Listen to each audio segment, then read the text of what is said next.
LA Chargers rested after a week off, hitting the road for Denver to face the high-powered Broncos. Nick's trying to leap over the top, and he does! Orange crushed 34 points a week ago. File in on a 3-game win streak, game over 500 now, have everyone's attention all of a sudden. It is a touchdown, and the route is on in Denver. They're one of those teams so far, each win marked by a little something different, but they are led by a defense that has held their last 4 opponents to less than 19 points. Jump ball, and it's Riley Moss with the interception for the Broncos. This could be quite the defensive battle. More on that in a minute. Broncos DBs led by Mr. Patrick Surtain, who is the first person ever to pick off Uncle Rico and Farva in the same game.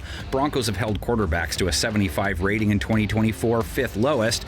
5.8 yards per attempt, tied for 2nd lowest, had 3 picks versus Vegas. Throws intercepted by Surtain! Nobody's gonna catch him! Now that secondary sets its sights on Justin Herbert. Herbert has played through some injuries, LA not throwing a lot or for many yards. Herb's a 5-to-1 TD to INT ratio, mid-90s rating. Looking up top, gets it away in time, back in the end zone. How healthy is LA's O-line going to be? It's been a mess up front for them. They've taken 9 sacks in 4 games, plus 40% pressure rate faced. That's high times territory. As he gets sacked back at the 41. That hurts. Is it still a publication? Do they even make magazines anymore? They played without either of their starting tackles last time out, and it showed. Rookie right tackle Joe Alt should be recovered from his injury. Have to track left tackle Rashawn Slater's status. Denver's pass rush is a problem right now, too. 19 sacks, 3rd most in the league. Minshew in trouble. They got to him with a 4-man rush. 3 last week, 1 from each of their top threats, Nick Bonito, Zach Allen, Jonathan Cooper, each guy with 3 to 4 bags so far. Dancing around, here comes the pressure right back to him. When LA does throw, couple of wideouts for Denver cornerbacks to try and take away. Rookie Ladd McConkey, the most targeted so far, couple touchdowns. McConkey has the first down as he turns it on.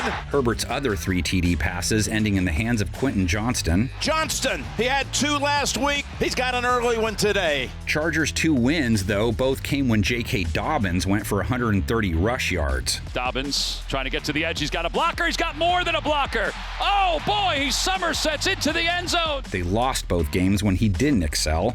Denver did not play the run great versus Vegas despite the easy win. Gave up 4.6 a carry to them, 115 yards and a TD.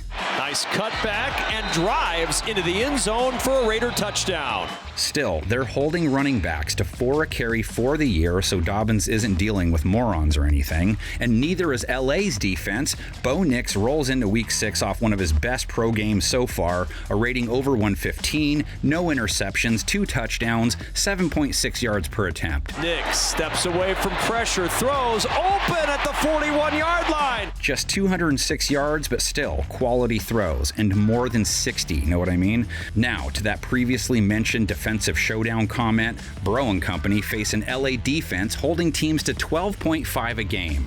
As Patrick goes down and gets intercepted. Yes, I know I said bro.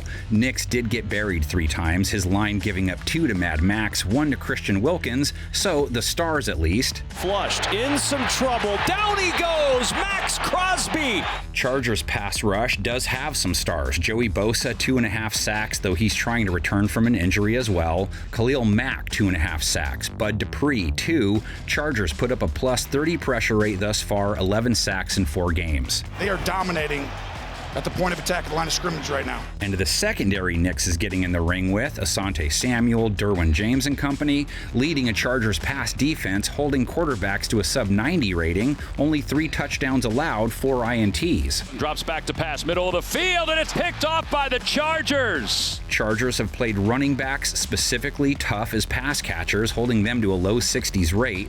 That's relevant because running back was Nix's top receiver week 4. Javonte Williams, 50 yards, 5 catches. Javonte Williams taking the elevator. He is fun to watch. LA hasn't been as hard on wide receivers, though, allowing a 105-point rate to them thus far. Denver has Cortland Sutton, Lil Jordan Humphrey. Would substitute Garvey's head explode if he looked down and saw that name? The 2 combined for 80 yards versus the Raiders. Fade down the sideline. Sutton with the catch. Denver's run game saw just as much action in their third win. Grindy, keep them honest, run the clock out kind of action. 3.9 a carry, but Javonte was efficient, 61 yards, 4.7 per. And really what we're seeing here this afternoon is just the finish. Chargers have played the run well enough, 4.2 yards per carry allowed to running backs. The rookie coughs it up, and the Chargers have recovered. And Nix is a threat to run too, has used his legs in big spots in all of their victories. Makes a move. Nix for a first down. Chargers Broncos, an overlooked AFC West rivalry. Broncos have beat LA 3 straight games right now. Can they make it 4, or will the extra rest propel the Chargers to a win? Comment section is open for business. Panel of 10, close this thing down.